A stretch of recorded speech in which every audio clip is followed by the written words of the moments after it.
نحمده ونصلي على رسوله الكريم اما بعد فاعوذ بالله من الشیطان الرجیم بسم اللہ الرحمن الرحیم۔ صبح سے ہم لوگ بیٹھے ہوئے ہیں، ظاہر سی بات ہے تھکے ہوئے ہیں، میں بھی اس بات کو جانتا ہوں، اس لیے سستی آنا لازمی چیز ہے، انسان ہے، کمزور اعضاء ہے، ضعیف البنیان اللہ نے اس کو بنایا ہے، اس میں اتنی طاقت نہیں ہے کہ وہ اتنی قوت برداشت کر سکے۔ ٹھیک ہے، کوئی مسئلہ نہیں، لیکن سنو ضرور، چاہے جس بھی حالت میں ہو، سننا جو ہے یہ فائدے سے خالی نہیں ہے۔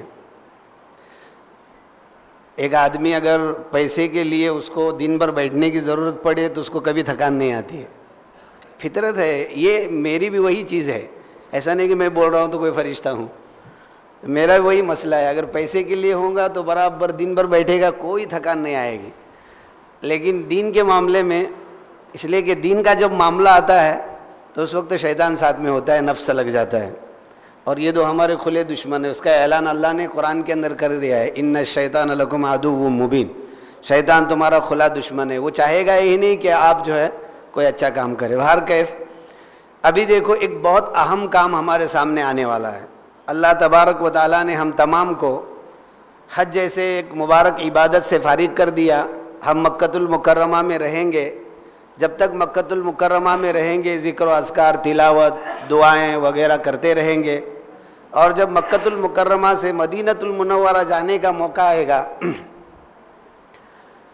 تو یہ ایک اہم موقع ہے، اس لیے کہ ہم میں سے کوئی بھی ایسا نہیں ہوگا کہ جس کے دل کے اندر یہ تڑپ اور امنگ نہ ہو کہ وہ روضہ اطہر کی زیارت نہ کرے، ایسا کوئی نہیں ہوگا۔ ہر ایک چاہتا ہے کہ مجھے روضہ اطہر کی زیارت ہو، نبی کریم صلی اللہ علیہ وسلم کی خدمت میں حاضر ہوں، آپ صلی اللہ علیہ وسلم پر سلام پڑھوں، یہ تو ہر ایک کی دلی چاہت ہوتی ہے، اور کیوں نہ ہو، اس لیے کہ مومن اپنی دنیا کو کھو سکتا ہے، اپنی جان کو کھو سکتا ہے، اپنے مال کو کھو سکتا ہے، لیکن رسول اللہ صلی اللہ علیہ وسلم کے ذات اطہر پر کوئی آنچ آئے اس کو برداشت نہیں کر سکتا ہے، پھر چاہے وہ شرابی ہو، دین کے اکثر کاموں کو نہ کرتا ہو، لیکن جہاں اس کو یہ چیز آئے گی فوراً وہ ہم سے پہلے آگے نظر آئے گا۔ ہم تو نماز پڑھنے والے ہیں، ہم تو روزہ رکھنے والے ہیں، ہم تو اپنے آپ کو دیندار سمجھ رہے ہیں، لیکن ایسے موقع سے ہم ڈرتے ہوئے پیچھے رہیں گے، لیکن جو شرابی ہوگا وہ سب سے پہلے جا کر کھڑا ہوگا۔ ایک مرتبہ مسجد کے اندر ایک مسئلہ ہوا، ایک آدمی جو ہے کوئی چیز بتانے کے لیے آیا، گیس سے تعلق رکھنے والی تھی، اس مجلس کے اندر مغرب کی نماز میں بھی پڑھا ہوا تھا، لیکن محلہ اور وہ مسجد ہماری نہیں تھی، میں ایسے نماز پڑھنے کے لیے گیا تھا، تو نماز کے فراغت کے بعد وہ دوسرے جگہ پر وہ معاملہ کرنا تھا، لیکن لوگ سب منتشر ہو جائیں گے اس لیے وہ مسجد کے اندر کام کیا گیا، تو لوگوں میں تھے، نمازی تھے، انہوں نے سب نے تو دیکھ لیا، لیکن ایک آدمی شرابی تھا یا ایک آدمی نمازی زیادہ نہیں تھا، بس عام آدمیوں میں سے تھا، پینٹ شرٹ پر وہ آیا اور کہنے لگا مسجد کے اندر یہ کام کرنا جائز نہیں، بند کرو، پہلے مسجد سے باہر نکلو۔ یہ کہے گو مسجد کے اندر، مسجد اللہ کا گھر ہے، صرف عبادت کے لیے، نماز کے لیے، ان چیزوں کے لیے نہیں ہے، اور حقیقت یہی ہے، اس نے وہاں لڑائی کر کے جھگڑا کر کے اس کام کو جو ہے بند کروا دیا۔ تو شریعت کی جہاں بات آتی ہے تو آدمی اپنے آپ کو قربان کرنے کے لیے وہ تیار ہوتا ہے، تو ہمیں زندگی میں یا بہت سے لوگ ہیں کہ ان کو بار بار روضہ اطہر پر جانے کا موقع مل رہا ہے۔ اب جو آدمی زندگی میں پہلی مرتبہ جا رہا ہے اس کے لیے تو اس کی کیفیت تو ایک الگ ہی ہوتی ہے، طلب والی کیفیت ہوتی ہے، اس کے دن کے اندر چاہت ہوتی ہے کہ میں رسول اللہ صلی اللہ علیہ وسلم کے روضہ اطہر پر جاؤں اور آپ صلی اللہ علیہ وسلم پر درود و سلام پڑھوں۔ تو کچھ آداب ہے، ان آداب کو بجا لانے کی ضرورت ہے۔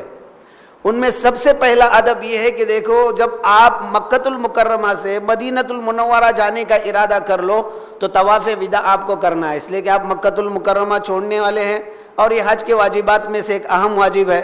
اس سے فارغ ہونے کے بعد آپ توبہ ضرور کر لینا، اس لیے کہ اس سفر کا بنیادی اور حقیقی جو مقصد ہے وہ ہے کہ انسان رسول اللہ صلی اللہ علیہ وسلم کے پاس اس حالت میں جائے جیسے کہ ایک نیک آدمی کے پاس جانے کے لیے آدمی ہر طرح سے بن سور کر جاتا ہے، رسول اللہ صلی اللہ علیہ وسلم کے پاس بھی ظاہری اور باطنی اعتبار سے آدمی بن سور کر جائے، اور باطنی اعتبار سے بن سور کر جانے کا مطلب یہ ہے کہ وہ اپنے گناہوں سے اپنے آپ کو پاک کر جائے.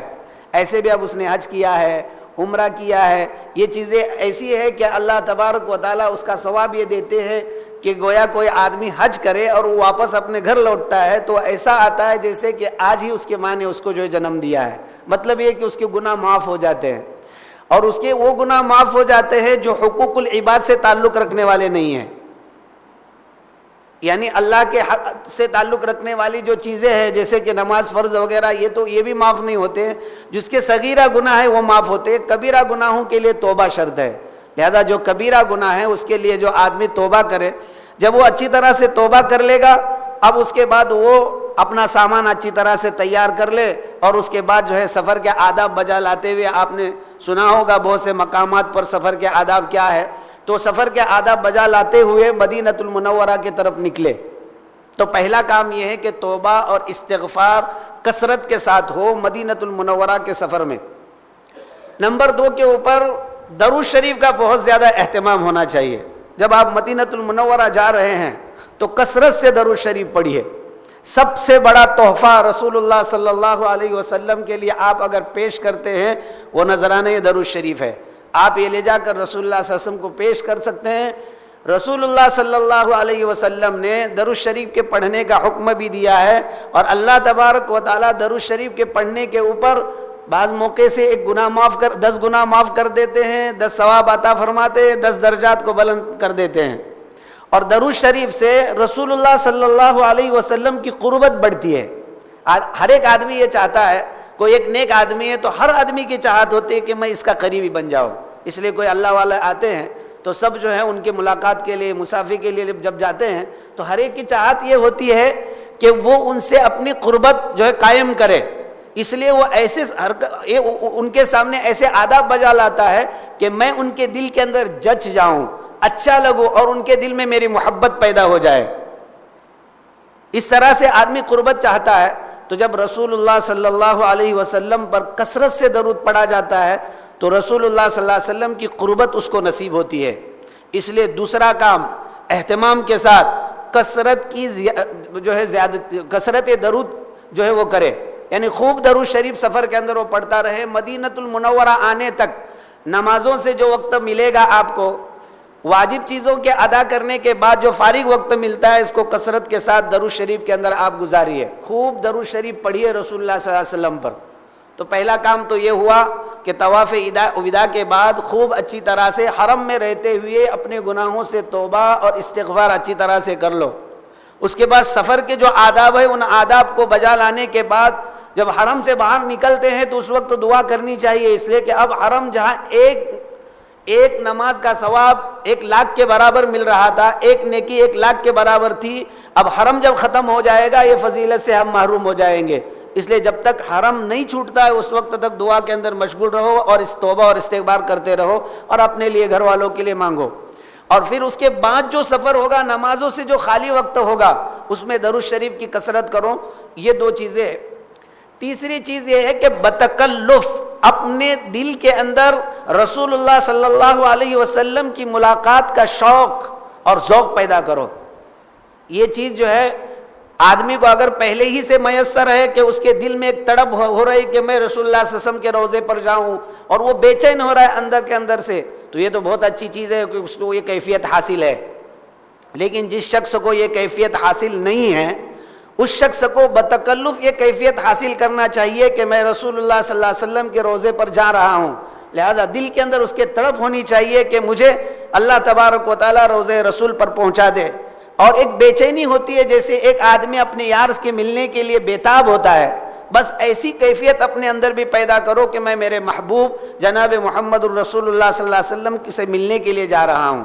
تو گویا راستے کے اندر یہ 3 کام کرنے ہیں, اپنے گناہوں سے توبہ اور استغفار, درود شریف کی کثرت, اور اپنے دل کے اندر بتکلف رسول اللہ صلی اللہ علیہ وسلم سے ملاقات کا شوق پیدا کرنا ہے. اس کے بعد آپ جو ہے مدینۃ المنورہ جائیں گے. بعض لوگوں نے کہا ہے مدینۃ المنورہ جاتے ہوئے بدر والا راستہ اختیار کرے اور جاتے جاتے بدر کی جو ہے زیارت بھی کرے, لیکن یہ چیز ہمارے اختیار میں نہیں ہوتی ہے. معلمین جس راستے سے لے جاتے ہیں ہم کو اس راستے سے جانا پڑتا ہے. بدر والے راستے سے لے گئے تو شہدائے بدر کی زیارت کرے, وہاں رسول اللہ صلی اللہ علیہ وسلم نے جس جگہ اپنا خیمہ لگایا تھا وہاں مسجد فتح بنائی گئی ہے، وہاں جو ہے وہاں مسجد کے اندر نماز پڑھے. تو یہ جاتے جاتے بدر والا راستے سے جائے تو ایک چیز یہ بھی میسر ہو جائیں گی، وہاں کی زیارت بھی ہو جائیں گی. اور شہدائے بدر کی فضیلت حدیث کے اندر بہت زیادہ آئی ہے. جو آدمی شہدائے بدر کے نام لے کر دعا کرتا ہے اللہ تبارک و تعالیٰ اس کی دعا کو قبول فرماتے ہیں.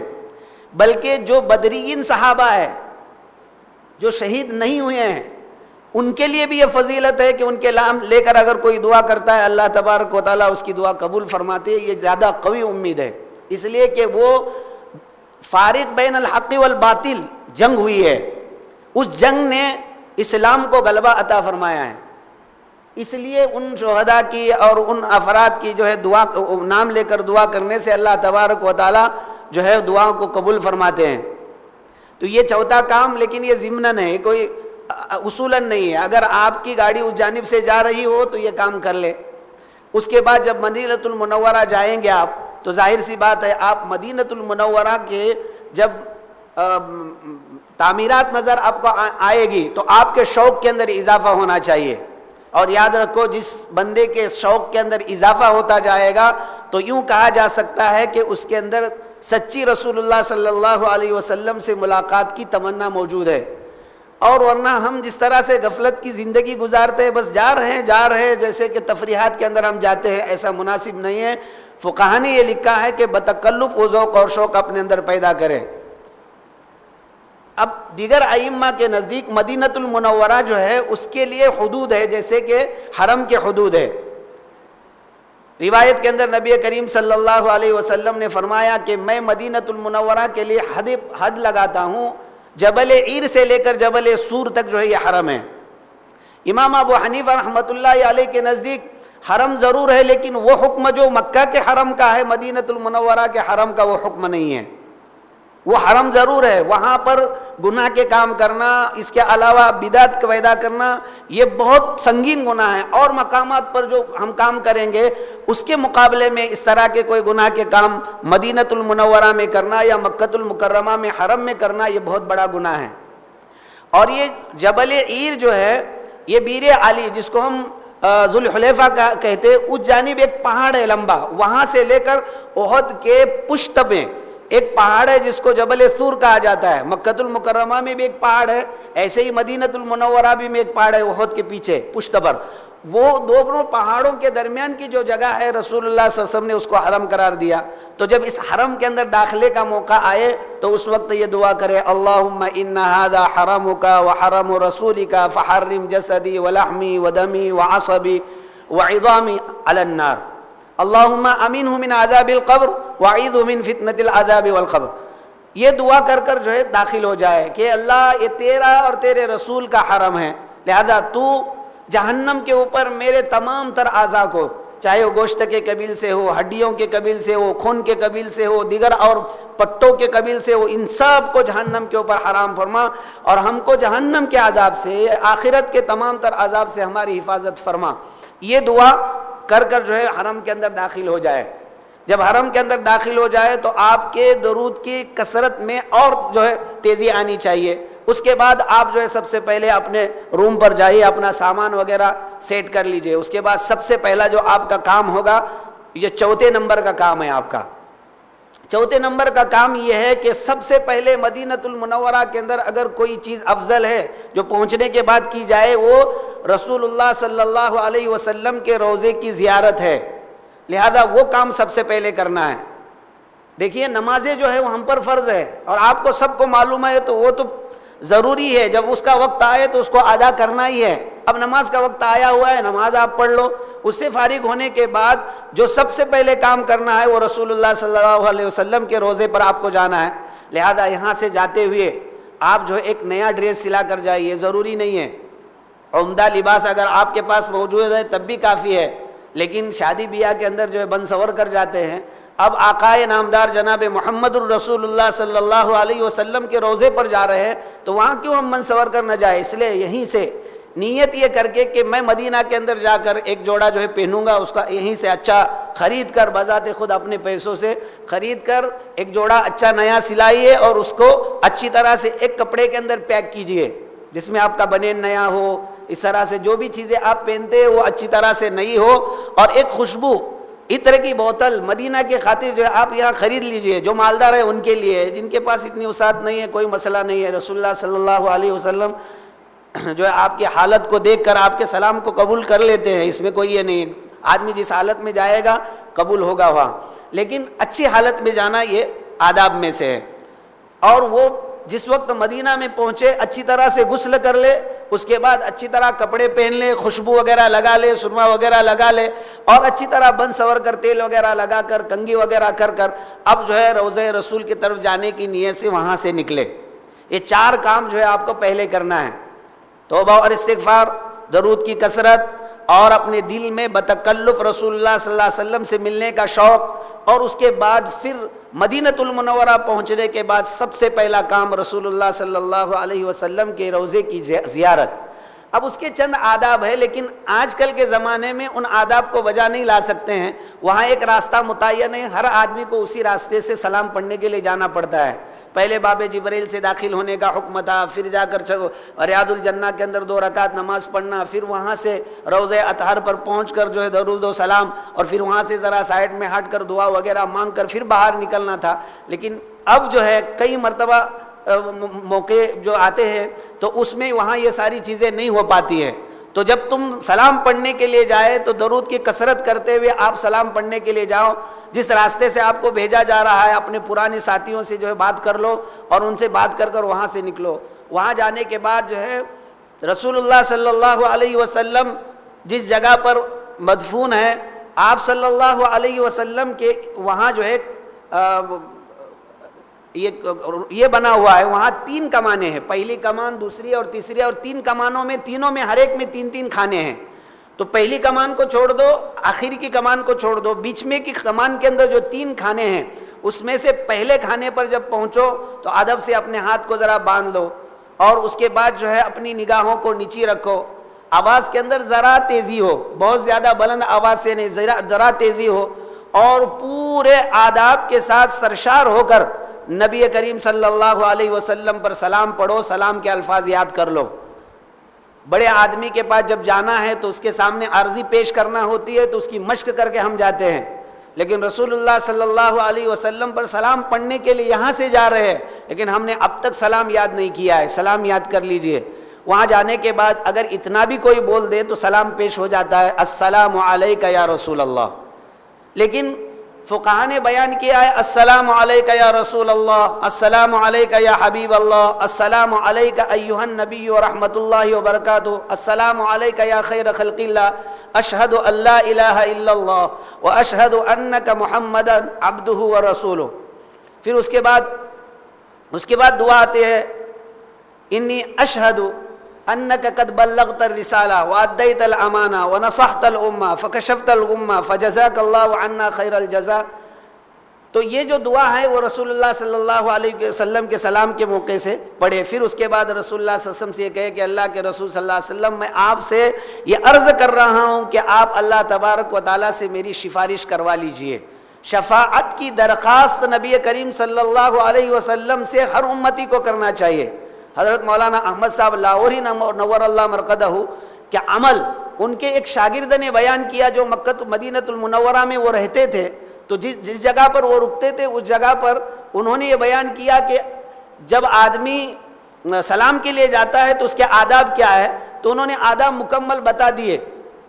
کہا کہ اس کے علاوہ ایک ادب یہ بھی ہے جو لاہوری رحمۃ اللہ علیہ سے ہم نے سنا ہے کہ جب جناب رسول اللہ صلی اللہ علیہ وسلم کے روضے پر پہنچے تو اس وقت رسول اللہ صلی اللہ علیہ وسلم سے یہ کہے کہ اللہ کے رسول صلی اللہ علیہ وسلم آپ نے اپنے چچا سے یہ کہا تھا کہ میرے چچا آپ 1 مرتبہ لا الہ الا اللہ پڑھ لو، میں اللہ تبارک و تعالیٰ کے پاس آپ کی سفارش کروں گا.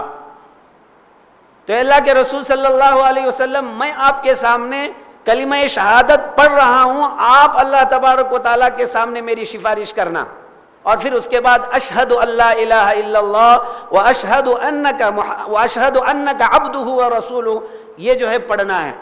جب یہ پڑھیں گے تو اس وقت ساتھ میں اگر کوئی آدمی یہ بھی کہتا ہے، حضرت لاہور رحمۃ اللہ علیہ فرماتے کہ اللہ کے رسول صلی اللہ علیہ وسلم آپ تو سب سے بڑے امین اور امانت دار ہیں، اس لیے کہ جب آپ کو لوگ مکۃ المکرمہ سے نکال رہے تھے تو اس وقت آپ کے روم کے ارد گرد لوگوں نے پہرا لگا دیا تھا کہ آپ نکل نہ پائے. ایسے موقع سے بھی مکۃ المکرمہ کے وہ پہرا لگانے والے جو جان کے دشمن ہو چکے ہیں، ان کے بڑے لوگوں کی امانتیں آپ کے پاس رکھی ہوئی تھی، اور اس کی ادائیگی کے لیے حضرت علی رضی اللہ تعالیٰ عنہ کو آپ نے ہجرت کے موقع سے پیچھے رکھا تھا اور ان تمام امانتوں کو ادا کرنے کا ان کو حکم دیا تھا. تو آپ تو سب سے بڑے امانت دار ہیں. تو یہ کلمے کی شہادت کی امانت میں نے آپ کے پاس رکھی ہے. اور دو گواہ جو ہے، کسی بھی معاملے میں دو گواہ ہوتے ہیں. حضرت عمر بن الخطاب رضی اللہ تعالیٰ عنہ اور حضرت ابوبکر صدیق رضی اللہ تعالیٰ عنہ آرام فرما رہے، اور یوں کہتے تھے کہ یہ دو گواہ جو ہے میرے جانب سے جب شہادت کا موقع آئے گا کہ میں نے کلمہ رسول اللہ صلی اللہ علیہ وسلم کے سامنے پڑھا ہے اللہ کے پاس، تو یہ دو آدمی میرے گواہ ہے. یہ کہہ کر جو ہے کہتے تھے کہ جب بھی اللہ کے سامنے یہ موقع آئے کہ وہاں میری حاضری ہو تو میرے کلمے کی شہادت اے اللہ کے رسول صلی اللہ علیہ وسلم ان دو گواہوں کے ساتھ آپ دے دینا. تو رسول اللہ صلی اللہ علیہ وسلم سے عاجزی کے ساتھ یہ چیز جو ہے وہاں اس موقع سے اگر کوئی آدمی کہتا ہے تو کوئی امید ہے کہ قیامت کے دن اللہ تبارک و تعالی ہماری شفاعت عطا فرمائیں گے. تو گویا وہاں جا کر رسول اللہ صلی اللہ علیہ وسلم پر سلام پڑھے. اس کے بعد اب اتنا وقت نہیں ہوتا ہے، لیکن بعض لوگ ہوتے ہیں کہ وہ ٹھہرے رہتے ہیں، ان کو زیادہ ہٹاتے میں نہیں، بعض وقت ہٹا دیتے ہیں، مختصر وقت میں یہ ساری چیزیں کرنی ہے وہاں پر. اس کے بعد ذرا تھوڑا سا ایک دو قدم آگے چلیں گے تو دوسری جالی آئے گی، وہاں لکھا ہوا ہوگا اردو میں ابو بکر صدیق رضی اللہ عنہ. تو وہاں آپ کہے السلام علیکہ یا خلیفۃ رسول اللہ صلی اللہ علیہ وسلم، السلام علیکہ یا ابا بکر صدیق رضی اللہ عنہ. یہ جو ہے وہاں سلام پڑھے. اس کے بعد پھر ذرا آگے حضرت عمر بن الخطاب رضی اللہ تعالیٰ عنہ کا جو ہے روضہ ہے، اس جگہ پر بھی آپ کہے السلام علیکہ یا امیر المؤمنین، السلام علیکہ یا عمر بن الخطاب رضی اللہ عنہ. اب وہاں سے تھوڑا دور آ کر پھر رسول اللہ صلی اللہ علیہ وسلم کے روضے کی طرف جو ہے متوجہ ہو اور اللہ تبارک و تعالیٰ سے دعا کرے. اللہ تبارک و تعالیٰ سے دعا کرتے ہوئے پھر رسول اللہ صلی اللہ علیہ وسلم کی طرف متوجہ ہو کر یہ کہے کہ اللہ کے رسول صلی اللہ علیہ وسلم آپ میرے گناہوں کی، میرے مغفرت کی اللہ تبارک و تعالیٰ سے سفارش کر لیجئے. اس طرح سے دعا کرتے ہوئے باہر نکلے. اب جو ہے اس موقع سے اگر کسی کے آنکھوں میں آنسو آ جاتے ہیں تو بہت ہی اچھا ہے، اور اگر نہیں آتے تو کم سے کم بتکلف اپنے آپ کو رونے کی شکل میں بنا کر جو ہے وہاں سے نکلے. اب جو ہے آپ سلام سے یہ جو بہت بڑا اہم کام تھا چوتھا، وہ کام آپ نے مکمل کر لیا اور آپ اس سے فارغ ہو گئے. اب اس کے بعد کچھ چیزیں ایسی ہے کہ وہاں رہتے ہوئے آدمی کو کرنا چاہیے. ان میں سب سے پہلے چیز تو یہ ہے کہ رسول اللہ صلی اللہ علیہ وسلم نے فرمایا جو شخص میری مسجد کے اندر نماز پڑھے گا اللہ اس کو 50,000 نماز کا ثواب عطا فرمائیں گے. اور ایک روایت میں نبی کریم صلی اللہ علیہ وسلم نے فرمایا جو شخص 40 دن تک برابر پابندی سے جس میں ایک نماز بھی غیر حاضر نہ ہو، ایک نماز بھی نہ چھوٹی ہوئی اس کی، مسجد نبوی کے اندر وہ پڑھے تکبیر اولیٰ کے ساتھ، تو اللہ تبارک و تعالیٰ اس کو 3 چیزوں کا پروانہ عطا فرماتے. نمبر 1 جہنم سے چھٹکارے کا پروانہ عطا فرماتے. نمبر 2 عذاب سے چھٹکارے کا پروانہ عطا فرماتے. نمبر 3 نفاق سے چھٹکارے کا پروانہ، یعنی وہ منافق نہیں ہے، وہ سچا مومن ہے، اس کا جو سکہ اس کے اوپر لگ جاتا ہے. اب اس سے بڑھ کر اور کیا چیز ہوگی؟ 8 دن ہوتے ہیں، 8 کو 5 میں ملا دیں گے 40 نمازیں مکمل ہو جائے گا. 8 دن اگر کوئی آدمی پابندی سے ہر نماز اگر وہاں پڑھتا ہے تو یہ اتنے بڑے جو ہے ثواب سے وہ مالا مال ہو جاتا ہے. اس لیے اب یہ 5واں کام آپ کے ذمہ یہ ہے کہ مسجد نبوی کے اندر 40 دن تکبیر اولیٰ کے ساتھ نماز پڑھنے کا اہتمام کرے. لیکن اس کے لیے ایک کام یہ کرنا ہے کہ جب بھی مسجد نبوی میں داخل ہو، مسجد نبوی سے نکلے تو اس صورت کے اندر مسجد نبوی کے آداب بجا لانا ہے. اور آداب بجا لانے میں وہی 6 کام، پہلے بسم اللہ پڑھنا، پھر صلاۃ و سلام پڑھنا، اس کے بعد داخل ہونے کی دعا پڑھنا، سیدھا قدم اندر داخل کرنا، اعتکاف کی نیت کرنا، اور پھر تحیۃ المسجد 2 رکعت اگر وقت ہو تو پڑھ لینا. تو یہ 6 کام بجا لانا ہے. واپس نکلتے وقت جو ہے 4 کام، ایک تو بسم اللہ پڑھنا، درود شریف پڑھنا، باہر نکلنے کی دعا پڑھنا، اور اپنے بائیں قدم کے ذریعے سے باہر نکلنا. یہ جو ہے 4 کام کرنا ہے. تو جانے اور آنے کے آداب بجا لائے تو گویا یہ 5واں کام ہے. پہلا کام توبہ اور استغفار ہے، دوسرا کام کثرت درود ہے، تیسرا کام اپنے دل میں رسول اللہ صلی اللہ علیہ وسلم کی ملاقات کا شوق پیدا کرنا. چوتھا کام مدینۃ المنورہ پہنچنے کے بعد اچھی طرح سے سج سجا کر رسول اللہ صلی اللہ علیہ وسلم کے اوپر سلام پڑھنے کے لیے پہنچنا. اب یہ سلام پڑھنے کے لیے کوئی وقت متعین نہیں, کبھی بھی آپ جا سکتے ہو اور دن میں کتنی ہی مرتبہ جا سکتے ہو, آدمی کے ذوق اور شوق پر ہے, جتنی اس کو طلب ہوگی وہ بار بار جائے گا, تو وہ اس کے شوق پر ہے, کتنی بھی مرتبہ آپ جا سکتے ہیں. اس کے بعد پانچواں کام ہے کہ مسجد نبوی کے اندر آپ کو 40 نماز مکمل کرنا ہے. اب چھٹا کام, مسجد نبوی کے اندر رسول اللہ صلی اللہ علیہ وسلم کے روضے سے لے کر رسول اللہ صلی اللہ علیہ وسلم کا جو ممبر ہے اس کے درمیان میں روضۃ من ریاض الجنہ ہے, جنت کی کیاریوں میں سے ایک کیاری ہے. قیامت کے دن جب زمین جو توڑ پھوڑ دی جائے گی تو اللہ تبارک و تعالیٰ یہ روضۃ من ریاض الجنہ کو جنت کے اندر اٹھا لیں گے. تو یہ جنت کی کیاریوں میں سے ایک کیاری ہے, جنت کا ایک ٹکڑا ہے, وہاں جا کر نماز پڑھنے کی جو ہے فضیلت رسول اللہ صلی اللہ علیہ وسلم نے بیان کی ہے. پہلے تو ایسا ہوتا تھا کہ کبھی بھی آپ جاؤ, ہر نماز میں بھی الحمدللہ موقع مل جاتا تھا, لیکن اب ایسا نہیں ہے. نسک ایپ سے آپ کو پہلے جو ہے آپ کا انٹری کرانا پڑتی ہے اور اس کے بعد پھر آپ کو نمبر ملتا ہے تاریخ وار. اب کیا اس حج کے موقع سے کیا ہے معلوم نہیں ہے, تو آپ ذرا اس کو معلوم کر لینا. آپ کے پاس نسک ایپ ہے, اس کے اندر اپنے گھر والوں کا خاص طور سے روضۃ من ریاض الجنہ کا پرمٹ لینا, اور آپ کو جو وقت بتایا جاتا ہے اس وقت سے پہلے حاضر ہو کر کسی طرح سے جو وہاں جانے کی کوشش کرنا. رسول اللہ صلی اللہ علیہ وسلم کے بالکل بازو میں آپ وہاں پہنچتے ہیں. اب وہاں جانے کے بعد وہاں بہت سارے ستون ہیں. ایک تو ستون استوان حنانہ ہے, ایک استوان عائشہ ہے, ایک استوان ابی لبابہ ہے, ایک استوان حرس ہے, اور اس کے علاوہ ایک استوان جبرائیل ہے. تو اس میں سے صرف 2 ستون ایسے ہیں جس کے متعلق رسول اللہ صلی اللہ علیہ وسلم نے فضیلت بیان کی ہے. ایسے تمام ستون فضیلت کے حامل ہے, وہ مکمل جگہ فضیلت کے حامل ہے, وہاں جانا ہی خوش قسمتی کی علامت ہے. لیکن اس جگہ پر جا کر 2 رکعت نماز پڑھنے کے بعد ان 2 ستونوں کے پاس جا کر کوئی اگر دعا کرتا ہے تو اللہ تعالیٰ اس کی دعا کو قبول کر لیتے. ان میں سے ایک ہے استوان ابی لبابہ. حضرت ابو لبابہ رضی اللہ تعالیٰ عنہ سے غزوہ تبوک کے موقع پر ایک غلطی ہوئی تھی. واقعہ لمبا ہے, وقت اتنا زیادہ نہیں ہے. تو اس غلطی کے موقع سے انہوں نے اپنے غلطی کے معافی کے لیے اپنی سزا خود متعین کی تھی, اور آ کر ایک ستون جو ہے مسجد نبوی کے اندر ہے اس سے اپنے آپ کو باندھ دیا تھا. 50 دن تک حضرت ابو لبابہ اس ستون سے بندھے ہوئے تھے, اور انہوں نے یہ کہا تھا کہ جب تک رسول اللہ صلی اللہ علیہ وسلم نہیں چھوڑیں گے اس وقت تک میں اپنے آپ کو نہیں چھوڑوں گا. رسول اللہ صلی اللہ علیہ وسلم نے فرمایا کہ ابو لبابہ میرے پاس آتے اور مجھ سے اگر اس طرح سے کہتے تو میں جو ہے ان کی سزا کے اندر تخفیف کر دیتا, لیکن انہوں نے اپنی طور پر اپنی سزا متعین کی ہے اور ستون سے وہ بن چکے ہیں. اب جو ہے جب تک اللہ تعالیٰ کا فیصلہ نہیں آئے گا میں بھی اپنے ہاتھ سے نہیں کھولوں گا. 50 دن کے بعد اللہ تبارک و تعالیٰ کی جانب سے توبہ قبول ہوئی. رسول اللہ صلی اللہ علیہ وسلم بنفس نفیس گئے اور حضرت ابو لبابہ رضی اللہ تعالیٰ عنہ کو چھوڑا. تو یہاں حضرت ابو لبابہ رضی اللہ تعالیٰ عنہ کی دعا قبول ہوئی ہے. ایسے مقام پر وہاں لکھا ہوا ہے استوان ابی لبابہ, اگر مل جاتا ہے تو ٹھیک, لیکن وہ دیکھتے بیٹھنے کی ضرورت نہیں. وہاں جا کر ادب اور احترام کے ساتھ 2 رکعت نماز پڑھے اور کسی بھی جگہ دعا کرے, آپ کی دعا وہاں قبول ہوگی.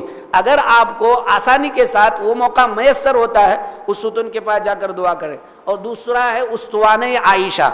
نبی کریم صلی اللہ علیہ وسلم نے فرمایا تھا کہ عائشہ اگر لوگوں کو یہ معلوم پڑ جائے کہ فلاں ستون کے پاس اگر نماز پڑھنے کا یہ ثواب ہے تو لوگ قرآن اندازی کرنے لگے. لیکن رسول اللہ صلی اللہ علیہ وسلم نے اس ستون کی نشاندہی نہیں کی تھی, اس کے لوگ جو ہے اس کے اوپر بھیڑ کریں گے. آپ صلی اللہ علیہ وسلم کے بعد حضرت عائشہ صدیقہ رضی اللہ تعالیٰ عنہ نے اپنے بھانجے حضرت زبیر رضی اللہ تعالیٰ عنہ, عبداللہ ابن زبیر رضی اللہ تعالیٰ عنہ کو وہ جگہ بتائی, کہا یہ ستون ہے, تو اس کا نام ہی رکھ دیا تھا استوان عائشہ. تو اس جگہ پر جو ہے نماز پڑھنا یہ بہت بڑی فضیلت کا ثواب, بہت بڑے ثواب اور فضیلت کی چیز ہے. وہاں بھی دعا اور استغفار کرنا ہے. تو یہ کون سا کام ہوا, کتنے نمبر کا جی؟ 6 نمبر کا کام ہوا ہمارا. پہلا توبہ اور استغفار, درود کی کثرت. نمبر 3 کے اوپر دل کے اندر بتکلف شوق پیدا کرنا. مدینہ میں جانے کے بعد رسول اللہ صلی اللہ علیہ وسلم کے روضے کے اوپر جو ہے سلام پیش کرنا. مسجد نبوی کے اندر 40 نمازوں کا اہتمام کرنا. اور نمبر 6 کے اوپر جو ہے ریاض الجنہ کے اندر جانے کی جو ہے کوشش کرنا, وہاں پر پہنچنا. یہ اس کے بعد اس کے علاوہ جنت البقیع ہے، جنت البقیع میں جا کر جہاں جتنے مدفون صحابہ ہیں، جہاں جتنے مدفون حضرات ہیں، ان تمام کو جو ہے ایصال ثواب کرنا، وہاں جانے کی جو دعا ہے وہ دعا وغیرہ پڑھ لینا۔ اس کے بعد جو ہے مسجد قباء ہے، سب سے پہلی مسجد کی بنیاد مدینۃ المنورہ میں داخل ہونے کے بعد رسول اللہ صلی اللہ علیہ وسلم نے رکھی تھی اور اپنے ہاتھوں سے وہاں اینٹیں رکھی تھی۔ اس میں جو آدمی 2 رکعت نماز پڑھے گا اس کو مقبول عمرے کا ثواب ملتا ہے، اور وہ دن میں کتنے بھی مرتبہ جا سکتا ہے اور روزانہ بھی جا سکتا ہے۔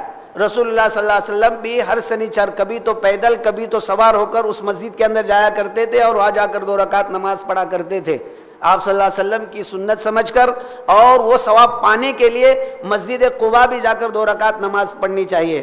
وہاں مسجد جمعہ ہے، مسجد ذوالقبلتین ہے، وہ جب آپ کو زیارت کا دن آتا ہے تو اس دن یہ ساری مساجد کی زیارت کرتے ہیں، مساجد 6 ہے ان کی بھی زیارت کروائی جاتی ہے۔ اور ایک کام 7واں ہوا، یہ 8واں کام یہ غزوہ احد۔ احد پہاڑ ہے، اس احد پہاڑ کے لیے رسول اللہ صلی اللہ علیہ وسلم نے فرمایا کہ یہ ہم سے محبت کرتا ہے اور ہم اس پہاڑ سے محبت کرتے ہیں، اور کچھ واقعات اس پہاڑ کے ساتھ جو ہے منسلک ہے۔ اس پہاڑ کے دامن کے اندر ایک جنگ ہوئی تھی، اس جنگ کے اندر 70 صحابہ جو شہید ہوئے تھے۔ 70 صحابہ کے اوپر جا کر ایصال ثواب کرنا، درود شریف پڑھنا، سلام پڑھنا، یہ جو ہے یہ بھی شریعت کا ایک حصہ ہے۔ لہذا وہاں جائے، وہاں جا کر وہاں حضرت نبی کریم صلی اللہ علیہ وسلم کے چچا حضرت حمزہ رضی اللہ تعالیٰ عنہ ہیں، ان کا کلیجہ جو ہندا نے نکال کر چبایا تھا، کچھ حصے نکالے تھے اور اس کو چبائے تھے، تو وہاں رسول اللہ صلی اللہ علیہ وسلم کے چچا مدفون ہیں، وہاں جا کر جو ہے وہاں بھی سلام پڑھے، وہاں کی بھی زیارت کرے۔ مدینۃ المنورہ میں رہتے ہوئے جو ہے یہ کچھ کام کرنا ہے۔ اس کے علاوہ وہاں کے جو مخصوص مقامات ہیں، اگر آپ کو وہاں زیارت کا موقع ملے تو ضرور آپ جو ہے وہاں کی زیارت کر لیں۔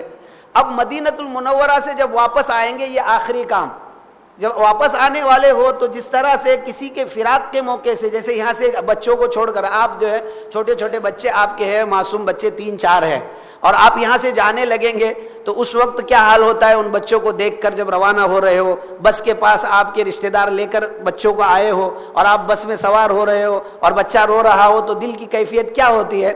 اس طرح کی کیفیت آپ کی جو ہے مدینۃ المنورہ سے واپسی کے موقع سے ہونا چاہیے۔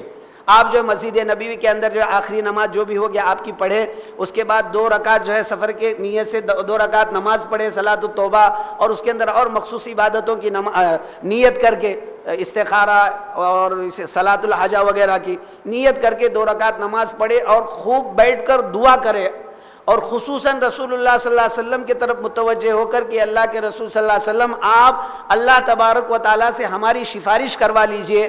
پھر اللہ کے طرف متوجہ ہو کر کہ اللہ اس آنے کو میرا آخری آنا نہ بنا، مجھے بار بار رسول اللہ صلی اللہ علیہ وسلم کے روضے کی زیارت نصیب فرما۔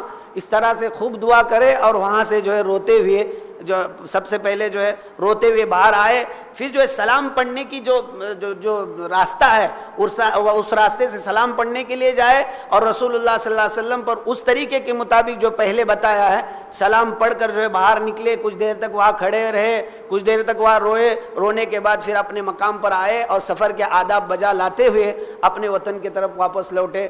اللہ تبارک و تعالی ہم تمام کے حج کو قبول فرمائیں، ہمارے لیے حج میں سہولتیں پیدا فرمائیں، ہر قدم پر اللہ تعالیٰ اپنے رہنمائی میں ہمیں جو ہے چلائے۔ کہیں ایسا نہ ہو کہ ہمارے کسی غلطی کے سبب ہم سوئے قسمت بن جائے اور حج کے فضیلت، حج کے ثواب سے ہم محروم ہو جائے۔ اللہ ہمارے سے مکمل حفاظت فرمائیں۔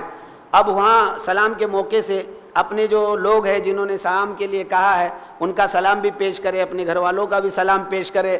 اگر آپ کو یاد رہا تو ہماری جانب سے بھی ضرور سلام پیش کرے۔ ہمارے آپ سے ایک درخواست ہے، اللہ تعالی ہمارے اس سفر کو قبول فرمائیں۔ ابھی جو ہے سوالات کا وقت جو ہے شروع ہو رہا ہے۔ سوالات کچھ آئے ہیں، جن کو سوالات کرنے ہیں وہ ذرا اپنے سوالات ذہن میں لے کر آئے۔ اگر آتا ہوگا مجھے بتا دوں گا، اور اگر نہیں آتا ہے تو بعد میں فون نمبر لے لینا، بعد میں انشاءاللہ میں دیکھ کر بتاؤں گا، اور اگر مفتی صاحب ہیں ان کو یاد ہوگا تو وہ بھی بتا دیں گے۔ عورتوں کی جانب سے سوالات آئے ہیں، اس میں پہلا سوال ہے، سوالات سے جو ہے مسئلہ بہت مضبوط ہو جاتا ہے، اس لیے غور سے سوال بھی سننا چاہیے اور اس کا جواب بھی سننا چاہیے۔ نمبر 1، احرام کے حالت میں پلو کی لکڑی کا مسواک چلتا ہے کیا؟ دیکھو، مسواک پیلو کا ہو یا اس کے علاوہ جو زیتون کا ہو، ہر طرح کے مسواک کو احرام کی حالت میں استعمال کر سکتے، کسی طرح کا کوئی یہ نہیں، بلکہ ثواب کی چیز ہے، مسواک کو استعمال کرنا چاہیے۔ نمبر 2، حضور کی زیارت کے وقت مستورات خوشبو لگا سکتی ہے کیا؟ گھر سے باہر نکلنے کے موقع سے مستورات کو خوشبو استعمال کرنے سے منع کیا گیا ہے۔ رسول اللہ صلی اللہ علیہ وسلم نے فرمایا جو عورت بن سور کر اگر اپنے روم سے باہر نکلتی ہے تو اس پر جو ہے اللہ تبارک و تعالیٰ کی یہ ہے، یعنی اللہ تعالیٰ کی لعنت ہے، اس لیے خوشبو کو استعمال نہ کرے، کپڑے وغیرہ اچھی طرح سے پہن لے، اور پھر اس کے بعد جو ہے آپ کو اگر پرمٹ مل چکا ہے تو ریاض الجنہ میں جا کر جو ہے وہاں سلام پیش کرے۔ سرما احرام کی حالت میں لگا سکتے ہیں کیا؟ اس میں کافور کی خوشبو ہوتی ہے، مفتی صاحب نے مسئلہ بیان کیا ہے کہ اس کو نہیں لگا سکتے ہیں، کافور یہ بھی خوشبو میں داخل ہے، لہذا اس کو استعمال نہیں کر سکتے ہیں۔ دوائی میں اگر خوشبو ہو تو احرام کی حالت میں لے سکتے ہیں کیا؟ آپ اگر اتنے مجبور ہے کہ اس دوا کو لینا ہی پڑتا ہے تو مجبوری کی صورت ہے، تو مفتی صاحب نے بتایا تھا کہ آپ کو اختیار دیا گیا ہے، اور اتنی زیادہ مجبوری نہیں ہے، احرام سے فارغ ہو کر پینے کے بعد بھی آپ کو کوئی مسئلہ پیش نہیں آئے گا، تو اس صورت کے اندر دم لازم آئے گا۔ احرام میں چہرے کا پردہ کرنا ہی ہے کیا؟ ہاں، احرام کے اندر عورتوں کو چہرے کا پردہ کرنا فرض ہے۔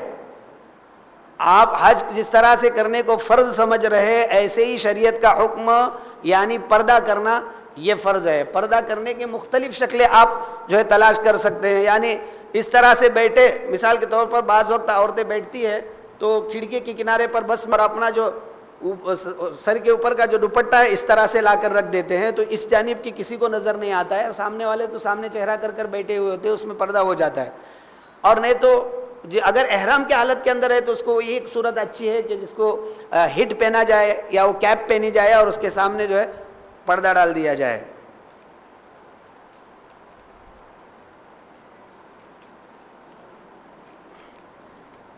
احرام کی حالت میں چہرے کو کپڑا نہیں لگنا ہے، پر نماز کے پڑھتے وقت ناک اور پیشانی کو مسلح لگتا ہے، اس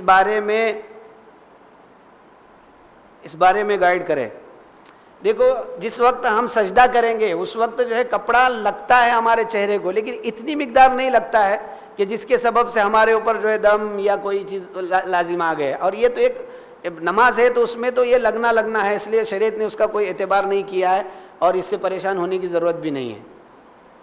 یہ تو مستورات کے سوالات ختم ہو گئے۔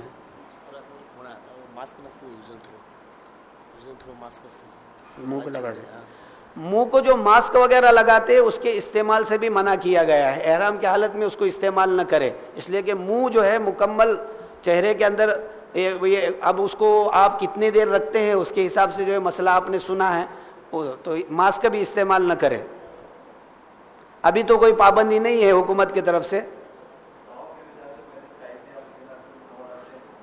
دیکھو، طواف زیارت سے پہلے، طواف وداع سے پہلے، طواف وداع سے پہلے آپ اگر مدینۃ طائف جا کر یا کسی بھی میقات پر جا کر وہاں سے واپس آ کر احرام باندھنا چاہتے ہیں تو آپ میقات سے باہر جا رہے ہیں، اور آفاقی شخص جو حج کے نیت سے، چاہے پھر مفرد بالحج ہو، چاہے پھر وہ تمتع کر رہا ہو، چاہے پھر وہ قران کر رہا ہو، اس کے لیے طواف وداع واجب ہے، میقات سے پار ہونے والا ہو تو اب اس کے لیے طواف وداع واجب ہے، تو ایسا شخص طائف نہیں جا سکتا ہے جب تک کہ وہ طواف وداع نہ کرے۔ پہلے اس کو طواف وداع کرنا پڑے گا، پھر وہ طائف چلا جائے گا اور وہاں سے عمرے کی نیت کر کے آئے گا، اور آ کر پھر جو ہے عمرہ وہ مکمل کرے گا۔ اب وہ حرم کے باہر سے میقاتی شخص عمرہ کرنے والا ہوگا، اب اس کو بعد میں واپس جاتے وقت طواف وداع کرنے کی ضرورت نہیں ہے، اس لیے کہ جو آدمی عمرے کی نیت سے اگر وہاں چلا جائے تو اس کے لیے طواف وداع نہیں ہے۔ اگر کوئی کر لے تو بہت اچھی چیز ہے، کوئی مسئلہ نہیں، کر سکتا ہے، لیکن اس کے لیے طواف وداع نہیں ہے۔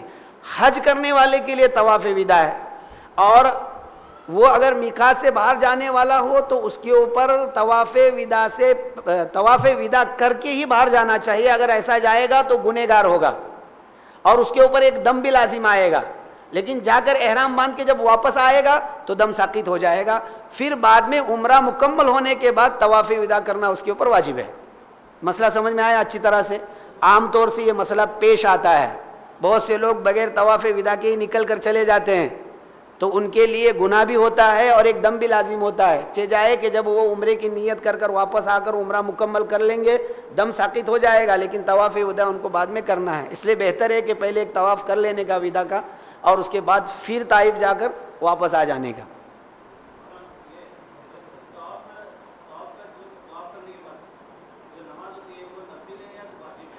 طواف جس وقت آپ مکمل کریں گے تو اس کے بعد جو نماز پڑھی جاتی ہے وہ نفل نہیں ہے، واجب نماز ہے طواف کی.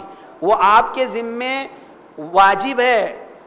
اور واجب کا مطلب یہ ہوتا ہے کہ دیکھو اس کے لیے واجب کے لیے بعض وقت دو چیزیں ہوتی ہیں، ایک وقت ہوتی ہے ایک جگہ. جیسے کہ جو چیز واجب ہے تو قربانی کرنا واجب ہے، تو ابھی اس کے لیے وقت بھی ہے اور جگہ بھی ہے. 12ویں ذی الحجہ سے پہلے قربانی ہونی چاہیے. اور نمبر 2، وہ حرم ہی کے اندر ذبح ہونی چاہیے، تو حرم کے اندر ذبح ہونا یہ وقت ہوا. اور 12 ذی الحجہ سے جگہ ہوئی، اور 12 ذی الحجہ سے پہلے ہونا یہ وقت ہوا. لیکن 2 رکعت جو یہ واجب نماز ہے اس کے لیے جگہ اور وقت متعین نہیں ہے. آپ مقام ابراہیم کے پاس پڑھ سکتے ہیں، یہ سنت ہے. آپ جو ہے پورے حرم کے اندر پڑھ سکتے ہیں، اپنے روم کے اندر آ کر پڑھ سکتے ہیں، آپ جو ہے اپنے مقام پر ہندوستان میں آ کر بھی پڑھ سکتے ہیں، لیکن پڑھنا ہے. اور اس کا وقت موت تک اس کا وقت ہے. موت سے پہلے اگر وہ واجب نماز نہیں پڑھ سکا ہے تو اس کو وصیت کرنا ضروری ہے کہ اس کا فدیہ دے.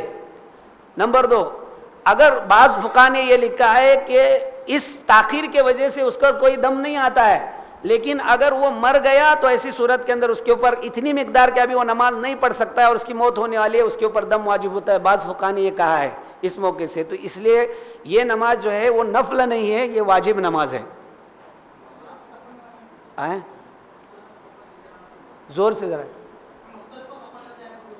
کفن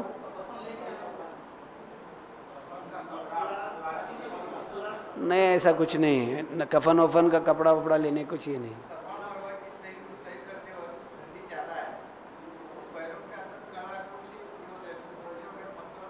مستورات تو پہن سکتی ہے نا موزے، صبح میں بتا دیا ہوں میں. مستورات کے لیے موزے پہننا، دستانے پہننا جائز ہے، کوئی مسئلہ نہیں. مردوں کے لیے یہ ہڈی کھلے رکھتے ہوئے ایسے موزے آتے ہیں، اتنے ہڈی ایسی کھلی ہوتی ہے، ایسے موزے آتے ہیں، ہاف موزے، وہ پہن سکتا ہے. اگر ہڈی کھلی رہے تو وہ مرد بھی پہن کر جو ہے طواف کر سکتا ہے، صحیح کر سکتا ہے، طواف کر سکتا ہے.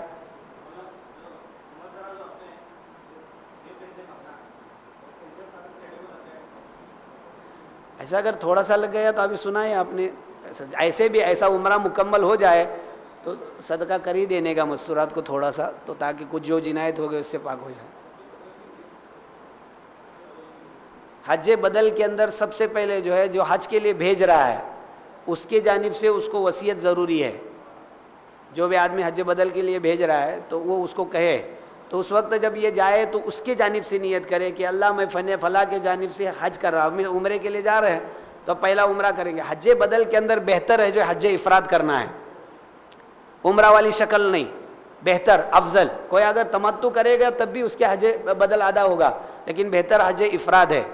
تو حج افراد کے اندر وہ حج کی نیت کرتے وقت یہ کہے کہ اللہ میں فلاں کے جانب سے حج کر رہا ہوں، تو آسان فرما، قبول فرما، کافی ہو جائے. کیا بولے؟ ہاں، اس اندازے سے اوڑے کہ وہ جو ہڈی ہے اس ہڈی کے اوپر جو ہے چپک کر نہیں ہونا چاہیے، ذرا تھوڑا سا اوپر، یا پیر کھلا رکھ کر سو جائے. جی نہیں، ویسلین کے اندر خوشبو ہوتی ہے نا، تو اس سے احتراز کرنا چاہیے.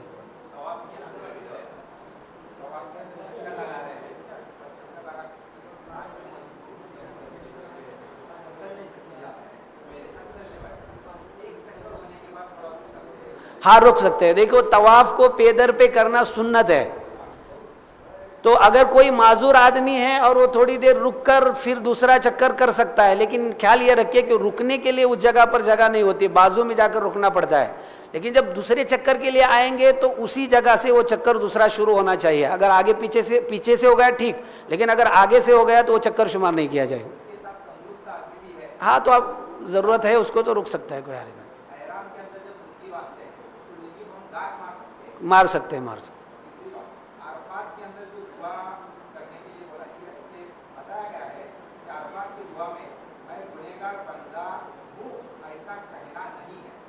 نہیں نہیں کہنا چاہیے اور بولنا چاہیے اللہ میں گنہگار بندہ ہوں مجھے.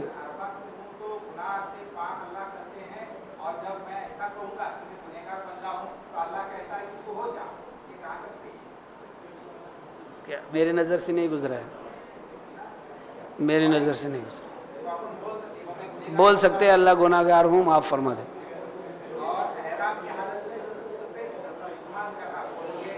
اس میں خوشبو ہوتی ہے, اعتراض کرنا چاہیے مسواک کا استعمال کرو.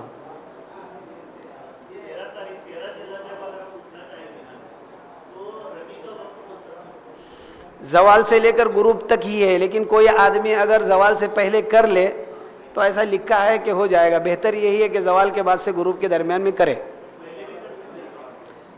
کر سکتے ہیں لیکن بہتر یہ ہے کہ زوال کے بعد کر جائے.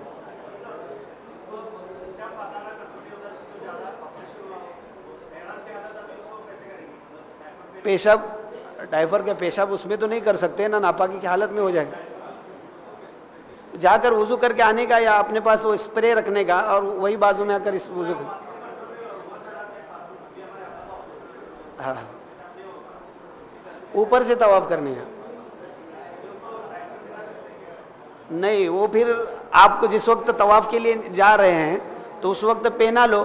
اگر 1 گھنٹے سے کم ہے تو مٹھی بھر صدقہ دے دو, 1 گھنٹے اور 12 گھنٹے سے کم ہے تو صدقۃ الفطر دے دو. اتنے میں تو ہو جائے گا آپ کا 1.25 کلو گیہوں.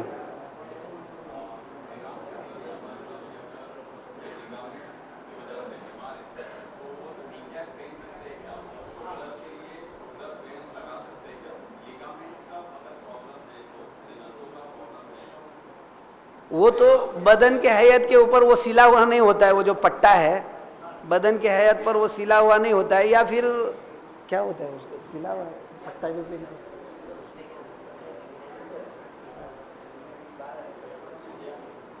12 گھنٹے کے اندر اگر نکالیں گے اس کو تو آپ کو وہ اختیار ہے 3 چیزوں میں سے کوئی ایک چیز کرنے کا. شولڈر یعنی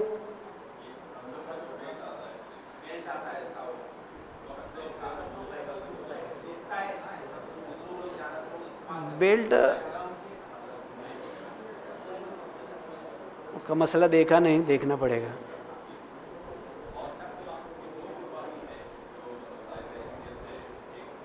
ہاں ان کی 2 قربانی ہے. ایک تو یہ ہے کہ جو لوگ قران کر رہے ہیں, حج تمتع کر رہے ہیں, ان کے اوپر 2 قربانی ہے. ایک تو وہاں کی اور ایک ادھر کی اگر وہ مقیم ہے.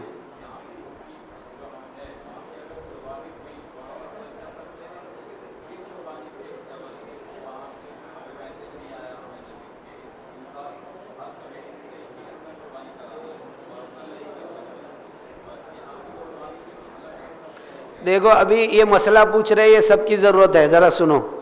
یہ کہنا چاہ رہے ہیں کہ جو آدمی مکۃ المکرمہ پہنچ گیا اور اس نے 15 دن کی اس کے رہنے کی نیت ہے یا 15 دن سے زائد کی نیت ہے تو وہ مقیم بن جاتا ہے. اب وہ حج تمتع کر رہا ہے تو ایک دم شکر اس کے اوپر آنے والا ہے جس کا کرنا ضروری ہے اور حرم میں ہی کرنا ہے وہیں پر. لیکن جو وہ مسافر نہیں, اب مقیم ہے, تو مقیم ہونے کے سبب سے اس کی یہاں انڈیا والی جو قربانی ہوتی ہے وہ تو وہاں وہی کی شمار کی جائے گی. وہ تو ایک دوسری قربانی بھی ہے اس کو جو عام طور سے یہ حج کے ایام میں اس میں کرتے ہیں, 10ویں تاریخ کو جو یہاں کرتے ہیں وہ قربانی, وہ بھی اس کو وہ قربانی کرنا ہے. اب وہ قربانی وہ حکم دے گا یہاں کرنے کے لیے, لیکن دوسری جو قربانی ہے وہ وہی کرے گا. اس قربانی کا وہ احرام کے مسئلے کے ساتھ کوئی تعلق نہیں ہے. یہاں وہ جب بھی قربانی کریں گے, جن دنوں میں یہاں کرنا ہے, ان کی قربانی یہاں ادا ہو جائے گی. اس کا تعلق احرام کے ساتھ کچھ نہیں ہے. وہ احرام کی حالت میں کرن دو, اس کے بعد کرن دو, کوئی مسئلہ نہیں ہے. لیکن وہاں کی جو دم شکر والی جو قربانی ہے اس میں ترتیب ہے. نمبر 1 کنکریاں مارنا, نمبر 2 قربانی کرنا, اور نمبر 3 کے اوپر حلق کرنا. جب حلق کریں گے تو پھر اس سے فارغ ہو جائیں گے. وہ جب تک قربانی نہیں ہوتی ہے حلق سے آپ کو رکنا پڑے گا. اب رہی بات یہ کہ اس مرتبہ میں وہ سب کو حکومت کے اعتبار سے ہی قربانی کرنا ہے, تو یہ کب ہوگی کیا ہوگی, اگر انہوں نے وقت بتایا ہے تب تو ٹھیک ہے, اور اگر وہ وقت ہی نہ بتائے آپ کو تو ایسی صورت کے اندر یہ تو بہت گمبھیر مسئلہ ہے. اگر اس میں ترتیب بدل جائے گی تو ایسا لکھا ہے کہ عذر کے وجہ سے, قوی عذر کے وجہ سے اگر یہ ترتیب بدل جاتی ہے تو اس میں دم لازم نہیں آتا ہے. لیکن اس کو ہلکا مت سمجھنا, صرف اتنا نہیں آتا ہے اس لیے فوراً اس کے اوپر یہ کر لینے، کوشش ضرور کرو وقت معلوم ہونے کی، تاکہ اصل مسئلہ ہے اس پر عمل ہو جائے۔ استعمال کر سکتے ہیں کیونکہ یہ لباس کا حصہ نہیں ہے۔ دیکھو کمر وغیرہ کا جو بیلٹ ہے، سینے وغیرہ کا جو بیلٹ ہے، ابھی جنہوں نے سوال پوچھا تھا، کون تھا سوال پوچھنے والا؟ وہ کمر کا بیلٹ اور اوپر کا بیلٹ جو ہے وہ لباس کے اندر داخل نہیں ہے، بیماری کی وجہ سے اس کو آدمی پہن سکتا ہے۔ مسئلہ دیکھ لیے، وہ بتا دیا۔ مینا اور مزدلفہ موجودہ زمانے کے فقہا نے بالاتفاق مکۃ المکرمہ میں شمار کیا ہے۔ عرفات جو ہے وہ مکۃ المکرمہ کے حکم میں نہیں ہے، اور چونکہ آدمی کے مسافر ہونے اور نہ ہونے کے لیے رات کا اعتبار کیا جاتا ہے کہ وہ رات کہاں گزار رہا ہے۔ اگر وہ ایک جگہ پر 15 دن کی رات گزارنے کی وہ نیت کرتا ہے تو وہ مقیم بن جاتا ہے، اور چونکہ عرفات کے اندر رات گزارنے کا مسئلہ نہیں آتا ہے، عرفات میں رات گزارنا ہے نہیں، دن رہنا ہے، غروب ہوتے ہی آنا ہے، اور مزدلفہ میں رات گزارنا ہے، اور مزدلفہ مکہ میں ہے، اس لیے وہ ایک ہی جگہ پر 15 دن رہنے کی نیت کرنے کے حکم میں ہے، اس لیے وہ مقیم ہوگا، مسافر نہیں شمار کیا جائے گا۔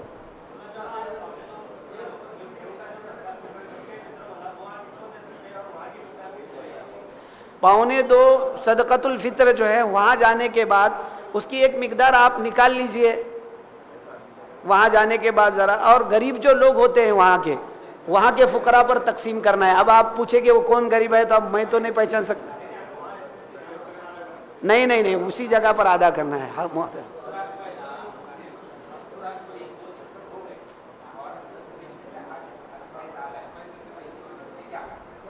یہ تمہارا مسئلہ پوچھا ہے تم نے کہ تم اپنی طرف سے ایسے پوچھ۔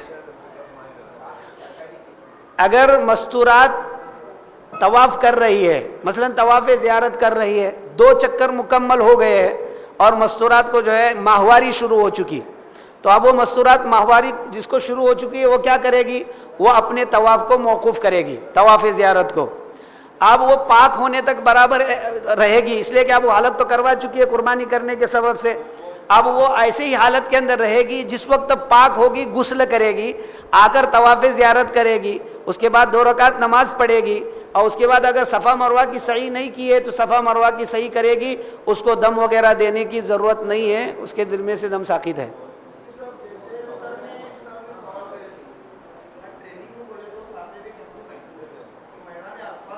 سوال ایسا ہی پوچھو نا، ٹریننگ کا کائے کو نام لیتے ہیں، سوال پوچھ لو صرف ایسے ہی، جہاں آپ جو بولے ہیں چپ وہ لڑانے کے کام کیا کرنے گئے، نہیں ویسے ٹریننگ ہوئی ہے، مجھے بھی معلوم ہے ہر جگہ پر، سوال پوچھو، آپ کے سوال کا جواب دیا، کیا سوال ہے؟ ہاں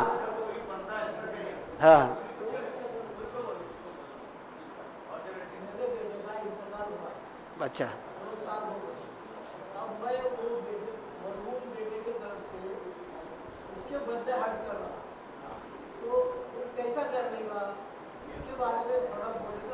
مرحوم بیٹے نے اگر وہ صاحب حیثیت تھا، یعنی وہ مالدار تھا، اس کے پاس اتنا مال تھا کہ وہ حج کرنے والا تھا لیکن نہیں کر سکا ہے، تو مرحوم بیٹے کے جانب سے وصیت کرنا موت کے وقت فرض ہے، تبھی جا کر اس کی جانب سے حج بدل کر سکتے ہیں۔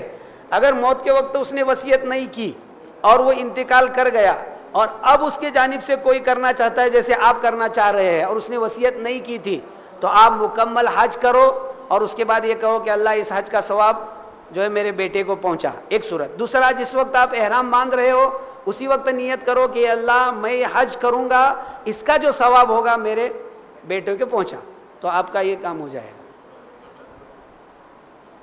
ہاں اچھا، اب آپ سوال بول سکتے ہیں۔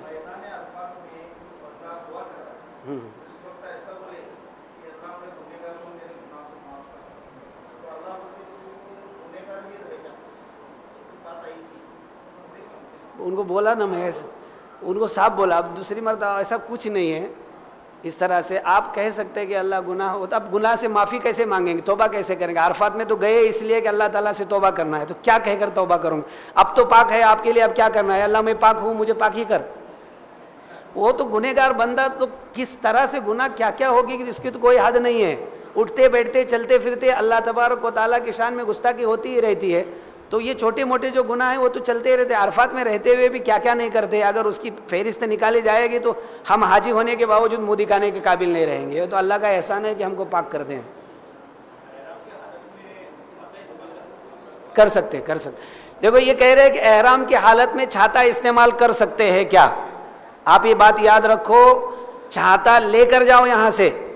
چھاتے کی بہت سخت ضرورت پڑتی ہے, اس لیے چھاتا ایسا چھاتا کہ آپ کے سیک میں بیٹھ سکے, وہ جو چھوٹا ہوتا ہے وہ لے کر جائیے. خصوصاً مینا, عرفات, مزدلفہ اپنے ساتھ اس کو رکھیے. یہاں بہت سخت اس کی ضرورت پڑتی ہے. حج کمیٹی سے بعض وقت دیا جاتا ہے, ٹور والوں کی جانب سے تو دیا ہی جاتا ہے, تو آپ بھی جاتے وقت لے کر جاؤ.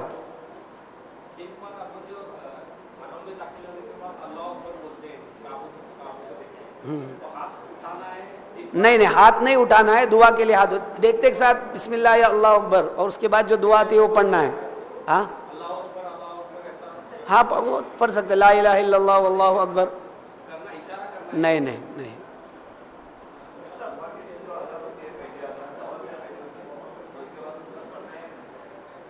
دیکھو ابھی پہلے تو ایسا ہوتا تھا کہ زوال کے بعد سیدھا جو ہے وہ آذان ہوتی تھی, اس کے بعد وقت بھی ہوتا تھا, سنت کا پڑھ لیتے تھے. لیکن ابھی ایسا نہیں ہے.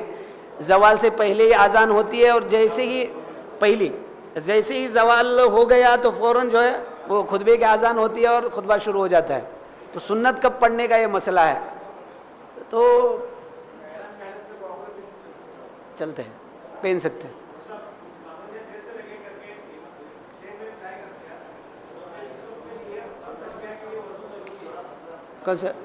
باوضو ہونا سنت ہے, اور اگر آپ جو ہے نہیں کر سکتے تو بغیر وضو کے بھی تلبیہ پڑھ سکتے ہیں, کوئی مسئلہ نہیں, کر سکتے. وہی احرام ہے, اسی کے لیے یا تو غسل کرو یا تو وضو کرو, یہ سنت ہے. لیکن اگر عذر کی وجہ سے فلیٹ میں بیٹھے ہوئے وہاں کہاں وضو کر سکتے ہیں آپ, تو اس جگہ بغیر وضو کی بھی تلبیہ پڑھ لیں گے تو ہو جائے گا. انہوں نے سنت کا جو مسئلہ ہے وہ تو 4 رکعت پہلے پڑھ لو, ثواب مل جائے گا, اور جب نماز مکمل ہو جائے گی اس کے بعد اور 4 رکعت پڑھ لو, سنت کی چھٹی ہوئی نیت سے وہ ہو جائے گی.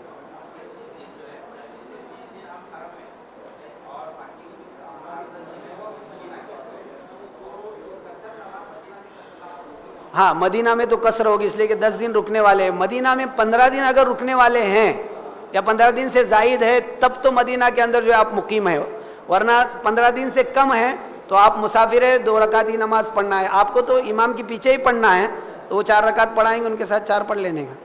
تنا پڑھیں گے تو پھر آپ کو 2 رکعت ہے.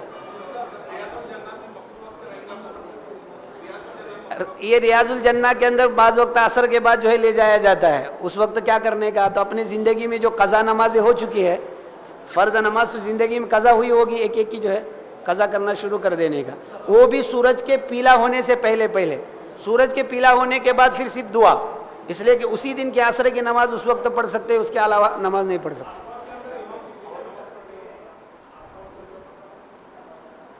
اب عرفات کے اندر جو ہے امام کے پیچھے جو پڑھنے کا مسئلہ ہے وہ بہتر, آپ تو خیمے میں رہنے والے ہیں, اس مسئلے کو کیوں چھیڑتے ہو. خیمے کے اندر نماز پڑھ لو.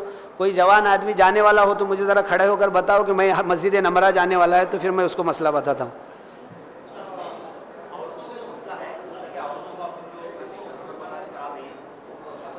دیکھو ایک مسئلہ یہ پوچھ رہے ہیں, بہت اہم مسئلہ ہے, سنو.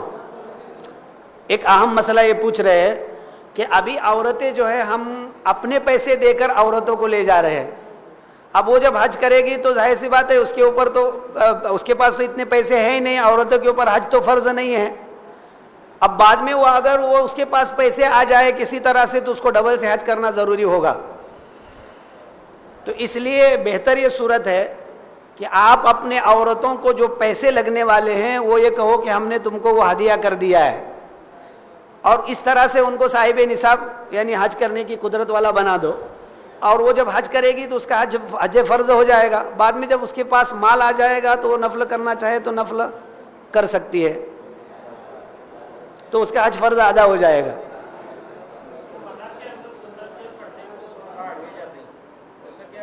دیکھو ایسے بھی آپ جب نماز پڑھ رہے ہیں تو مصلی کے نماز پڑھنے والے کے سامنے سے گزرنا بہت بڑا گناہ ہے. کسی آدمی کو اگر اس گناہ کا گناہ معلوم پڑ جائے تو وہ 40 سال تک یا کسی میں 40 ماہ تک اسی جگہ کھڑے رہنا پسند کرے گا. بعض روایتوں میں آتا ہے آگ کے انگارے پر بیٹھنا اس کو پسند ہوگا لیکن وہاں سے گزرنا وہ پسند نہیں کرے گا, اتنا سخت گناہ ہے. لیکن مسجد حرام اس حکم سے خارج ہے. مسجد حرام کے اندر مصلی جہاں سجدہ کرتا ہے اس سجدے کے آگے والی جو جگہ ہے وہاں سے اگر آپ گزرنا چاہے تو گزر سکتے, اس سے آپ گنہگار نہیں ہوں گے.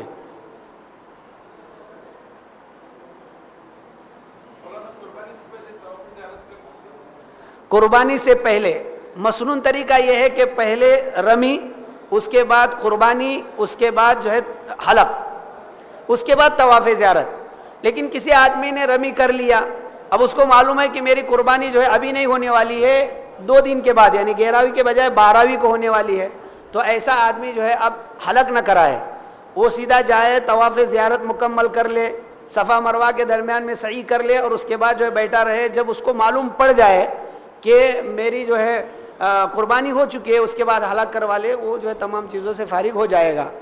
تو اگر ایسا ہو تو اس صورت کے اندر جو ہے طواف زیارت پہلے کر سکتے ہیں, اور اگر ایسا نہ ہو تو طواف زیارت بعد میں کرنا یہ افضل ہے.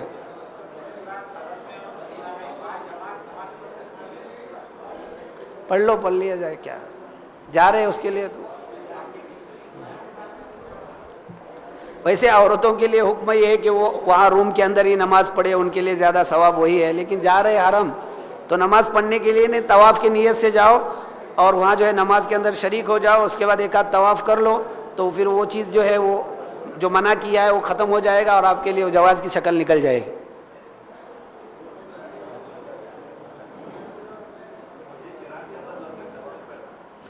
حج قران کے اندر لبیک جو پڑھنا ہے وہ جو ہے کنکری مارنے تک ہے. حج تمام حج کے اندر جو ہے کنکری مارنے تک ہے. ہاں, حج قران کی ترتیب صبح میں بتا دیا تھا میں کہ حج ہے عمرہ اور حج, یہ 2 کو ملا کر حج قران ہوتا ہے. لیکن یہ ایک ہی احرام کے ساتھ دونوں کیے جاتے ہیں. مکمل عمرہ ہونے کے بعد حلق جو کرنا ہے وہ حلق نہ کرواتے ہوئے 8 ذوالحجہ تک اسی جگہ رہنا ہے. 8 ذوالحجہ کو پھر مینا عرفات وغیرہ کر کے کنکری مار کر پھر اس کے بعد قربانی کر کے اپنا حلق کروانا ہے. سمجھ میں آئی ترتیب؟ پوچھ رہے, باتیں کر رہے, کیسے سمجھیں گے؟ ابھی ٹائم بہت ہو رہا ہے, 5:30 ہو.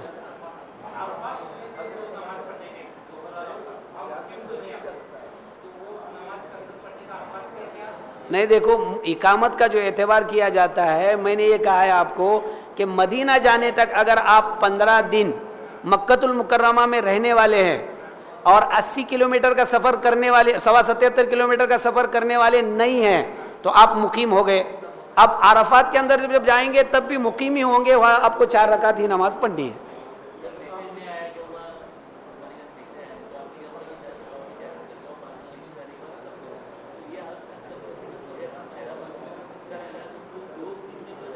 ہاں, پابندی میں رہنے کا, ہاں پابندی میں تو رہنا ہی ہے. قربانی آپ کی میسج کے ذریعے سے معلوم پڑنے والی ہے تو حلق نہیں کرو گے, تو جب تک حلق نہیں کرتے ہو احرام کی پابندی کے اندر آپ رہیں گے. جو بھی ہو, جتنے بھی دن ہے احرام کے پابند ہیں.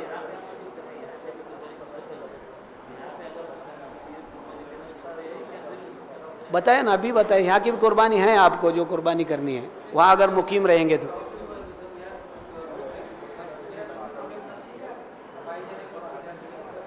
نہیں, کب طواف کی جب ابتدا ہوگی تو اس وقت تو مکمل حجر اسود کی طرف ہونا ہے, اور جب ایک چکر مکمل ہو جائے گا تو صرف چہرہ حجر اسود کی طرف کرنا ہے, سینہ نہیں. اگر سینہ ہو جائے تب بھی کوئی مسئلہ نہیں, مکمل نہیں ہونا ہے, 2، 3، 4 ایسے 7 چکروں میں.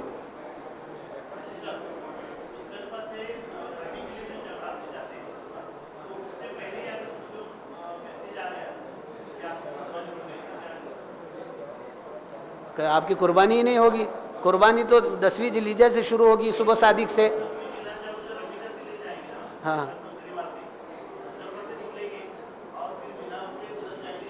تو یہ عذر جو ہے نا آپ کے اختیار کے بغیر ہے تو اس میں دم نہیں آئے گا. اس لیے کہ دیکھو آپ کو ترتیب کرنا تھی, صبح صادق ہو گئی ہے, اور مطلب یہ کہ آپ رمی کے لیے گئے اور وہاں دیکھا آپ نے کہ سورج طلوع ہو رہا ہے، رمی کرنے سے پہلے میسج آ گیا، تو آپ کے اختیار میں تو ہے نہیں اب، تو یہ آپ کا ایک عذر شمار کیا جائے گا، اس وقت جو ہے دم نہیں آئے گا آپ کے نہیں. اگر وقت سے پہلے صبح صادق سے پہلے اگر کیے تب تو نہیں، وہ ایسا نہیں کریں گے، وہ تو وقت ہے، یعنی 3 دن کا وقت ہے نا، 10ویں 11ویں 12ویں، اس میں اگر کی ہے تب تو کوئی مسئلہ نہیں، اس سے پہلے اگر کی ہے تو نہیں ہوگی، اور وہ کرے گے بھی نہیں، ویسا کیسے کریں گے وہ.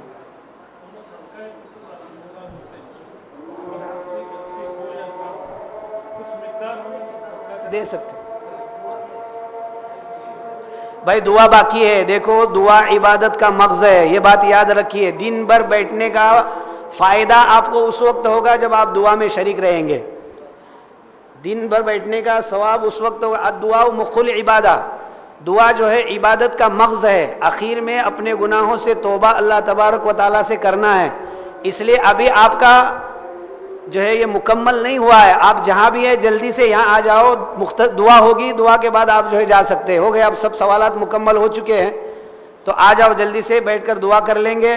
اور دعا کا بہت بڑا جو ہے ثواب بھی ہے. اللہ تعالی ہم تمام کے حجوں کو قبول فرمائیں، ہمارے عمروں کو قبول فرمائیں، وہاں کے جو مقامات ہیں وہاں کے انوار اور برکات سے ہم سب کو مالا مال فرمائے. وآخر دعوانا ان الحمدللہ رب العالمین. اذان ہوگی، اذان کے بعد دعا ہوگی، دعا کے بعد اسی جگہ پر جو ہے نماز ہوگی، اسی جگہ پر جو ہے نماز ہوگی. نماز پڑھ لو اور پھر اس کے بعد جاؤ. اب دن بھر بیٹھے ہیں، ابھی جلدی سے بھاگ رہے، پھر نماز کا ایک فرض چھوڑ رہے، کیا فائدہ. اس لیے جو ہے یہیں ٹھہرو، دعا کرو، دعا کے بعد پھر نماز پڑھو اور پھر جو ہے سفر کے لیے روانہ ہو دعا پڑھ کر.